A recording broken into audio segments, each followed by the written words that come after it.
They're on their way to work, to the ferry, the downtown core, and all stops in between.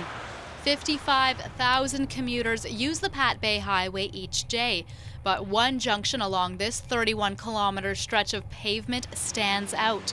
Here, where the highway meets Sayward Road, is considered the second deadliest intersection in the CRD. You have cars pulling onto that highway at fairly low speed, and you've got people pounding down the highway at fairly high speed after coming off the ferries. And you can tell that that intersection gets more dangerous with every ferry unload. Steve Wallace has been teaching driving for 38 years. He says it's paramount to take caution at this intersection. He let me take the wheel and showed me a few of its dangers: short merge lanes, congested traffic, and high speed limits. In fact, Wallace intentionally brings his students here to learn just how dangerous the roads can be. So as we get down to this funnel, you're going to see the whole road will narrow, and you're going to get a driving funnel at this intersection.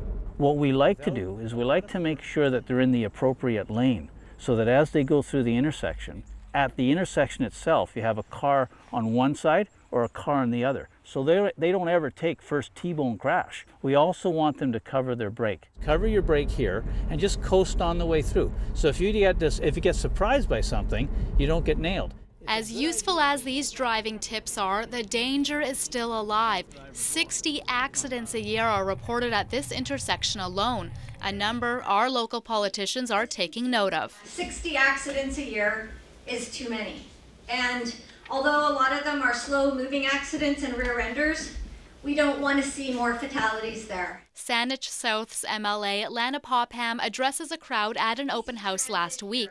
She's pitching a few short-term solutions: adding merge lanes from Cordova Bay Road, moving the bus stops, and adding a flashing sign to give motorists a heads up when there's congestion ahead. We may have to consider other things in the future, but right now we want to do small changes to make big safety improvements.